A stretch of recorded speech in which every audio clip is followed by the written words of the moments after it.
Hello, everybody. I'm Miss Hannah from the Manhattan, Kansas Public Library, and these are my Storytime squirrel friends, Hurry and Scurry. Our stories today are read with permission from Chronicle Books and Scholastic Press.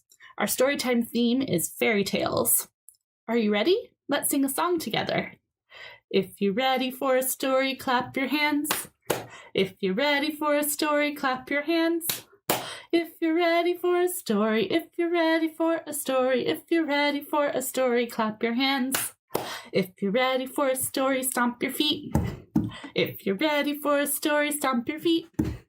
If you're ready for a story, if you're ready for a story, if you're ready for a story, stomp your feet. If you're ready for a story, sit so still. Shh. If you're ready for a story, sit so still. Shh. If you're ready for a story, if you're ready for a story, if you're ready for a story, sit so still. Shh. The first story today is Reading Beauty by Deborah Underwood. Once upon a planetoid surrounded by book lovers, a Princess Lex read morning, noon, and night beneath her covers.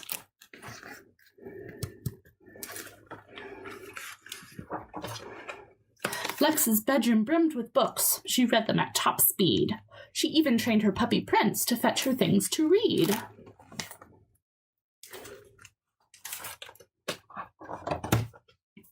But on her 15th birthday, Lex awoke. Her books were gone.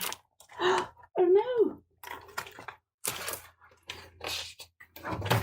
She raced to find her parents. Make them stop. What's going on? They answered with a story. Long ago, when you were small, we held a celebration and invited one and all. But while the guests were toasting you, we heard a muffled shout. A fairy burst in, furious that she had been left out.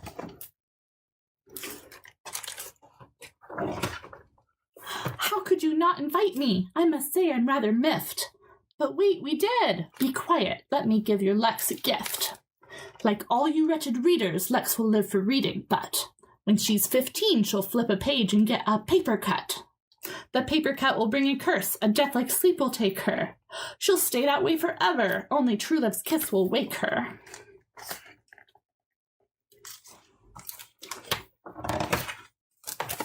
That's why we hid the books away, her mother said, dejected, for any book could cut you, and you need to be protected.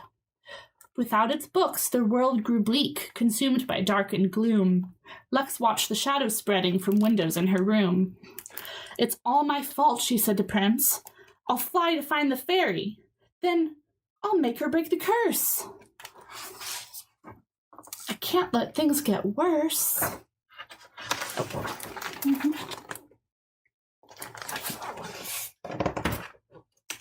Prince's nose picked up a scent. Good dog. Those books, I need them. We'll bring a bot to pack them up and hold them while I read them. Oh, she's so smart. Lex started off with how to fly, then how to find a fairy, and stories gave her courage when the trip got rough and scary. Meanwhile, in her fairy lair, the fairy shrieked, It's Lex! She won't get me! I'll stop her with the thorny hedges hex.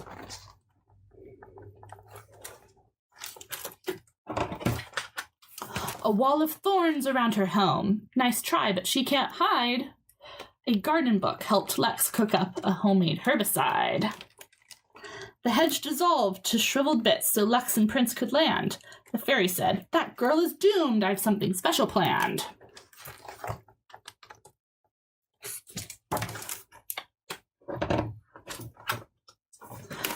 I'll tempt her with the thing she loves. A gorgeous poisoned book entitled How to Lift a Curse. She'll have to take a look. Zap zip, a glowing book appeared. Prince sniffed. What's this? Lex said. The fairy listened through the door. No sounds. She must be dead. The fairy inched near sleeping Lex to check her now closed eyes.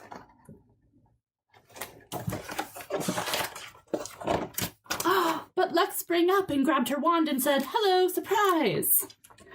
I got quite good at faking sleep when I was just a kid, so I could read past bedtime. Now, about that curse you did. That curse will last forever. You will never change my mind. Then Prince nudged Lex's leg and barked. Lex looked. What did you find? Prince found an invitation. You were invited to a royal ball to celebrate the birth of Princess Lex.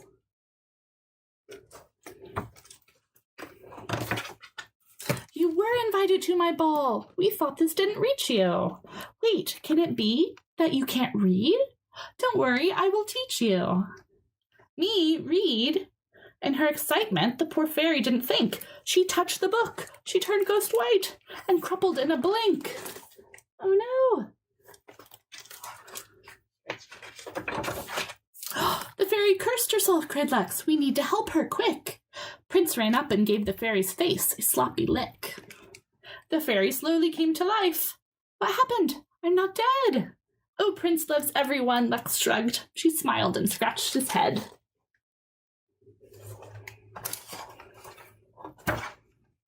So Lex came home, the books came back, and the land was filled with laughter.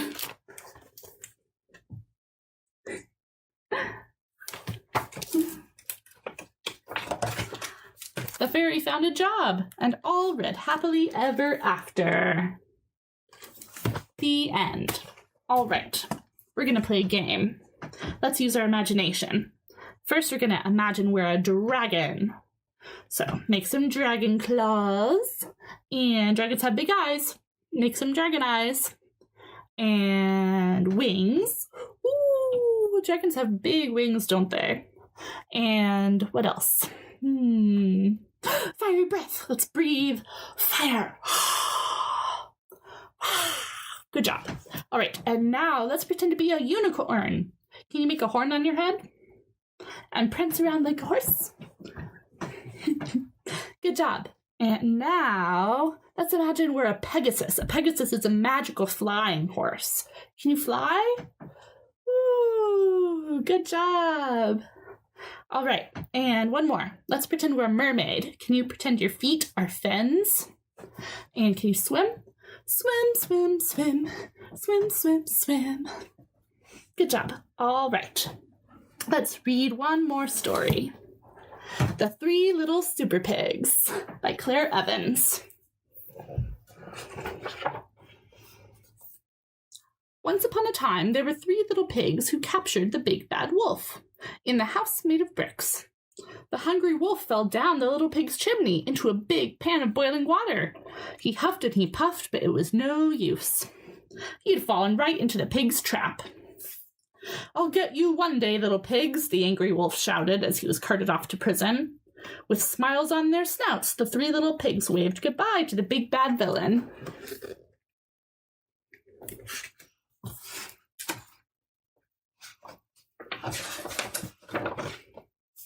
The citizens of Fairyland were very happy that the big bad wolf had been defeated. The little pigs were awarded special superhero status and became known as the 3 Little Super Pigs. Working together, they all rebuilt the whole town out of bricks to keep everyone safe. We love you, Super Pigs! From that moment on, the Super Pigs spent all their days being heroes and enjoying their newfound fame. When they weren't greeting their fans, they were fighting crime and stopping nursery rhyme bad guys.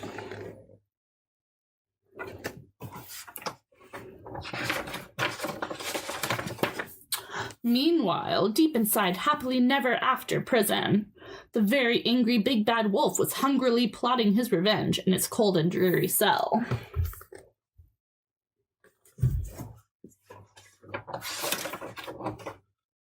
A few weeks later, the Super Pigs were called to investigate a new crime. Mysteriously, one by one, bricks were starting to disappear all around Fairyland. This was very strange. The Super Pigs were on the case. Later that day, they received some shocking news. The big bad wolf has escaped. Uh-oh. The residents of Fairyland were scared and once again turned to the Super Pigs for help. Don't worry, the 3 heroes boasted. We'll find that wolf and make him pay.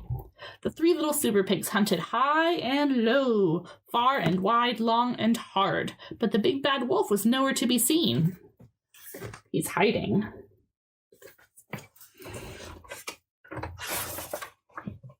The pigs searched everywhere for clues. Some people claimed they'd seen the wolf dressed up as an old lady. So the pigs rounded up all the grandmas in Fairyland. But the wolf was a master of disguise, and they just couldn't spot him. Can you tell which one's the wolf? Every day, more and more bricks disappeared from Fairyland.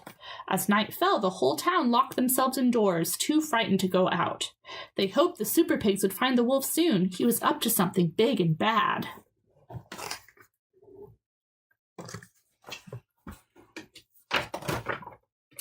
Back at home, the first super pig was relaxing when he sensed something strange.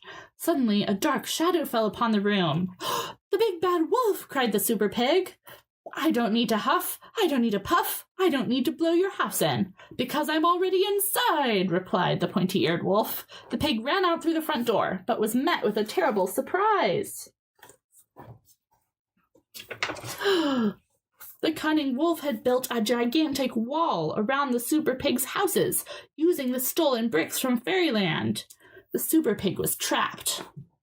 Attempting to flee, the super pig tried to climb the brick wall using a ladder from the side of his house, but it was too short. "Gotcha," sneered the wolf as he captured the helpless pig.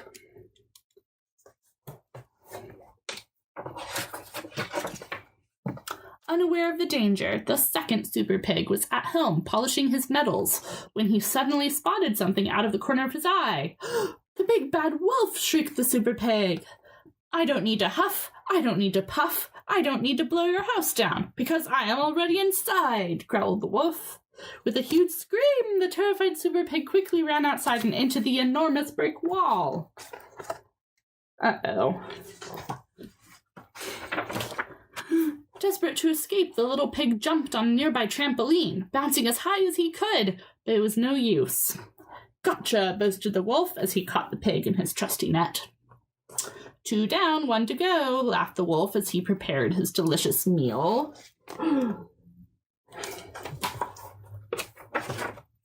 The third super pig had heard all the commotion and was busy hatching a plan when the big bad wolf suddenly appeared at his window.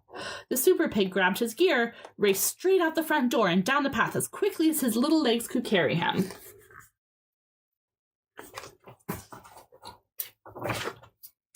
Working quickly, he freed his captured brothers from their tight pastry blankets, but it was not quick enough. "Ha ha ha, there's nowhere to run and nowhere to hide. I've built a wall around your houses, and now you're trapped inside," laughed the hungry wolf. "You're no super pigs, you're my dinner." "I don't think so," shouted the third super pig. He whispered to his brothers, "Ready, set, let's go." And in a flash, they blasted off high into the night sky. The clever brother had outsmarted the silly wolf again. Using his jetpack invention to save the day, the super pigs had left the big bad wolf trapped in his own self-built brick prison. The angry wolf raised his fists. "I'll get you yet, little pigs." Look at those cool jetpacks.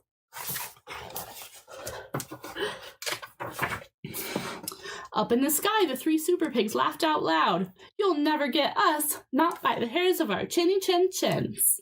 And down below, the citizens of Fairyland cheered, "Wow, pigs really can fly."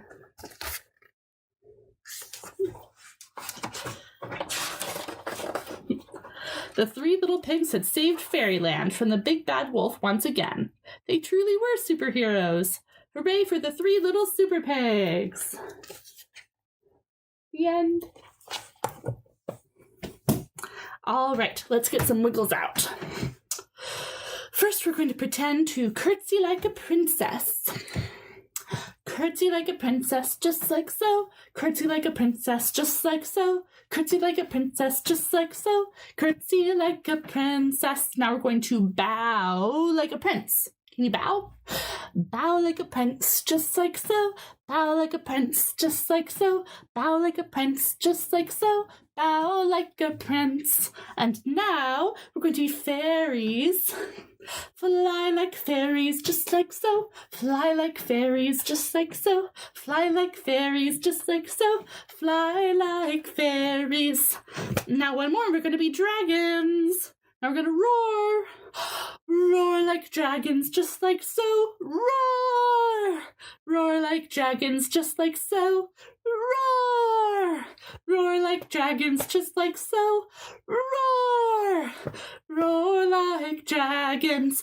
Roar! Good job! All right, time for our goodbye song.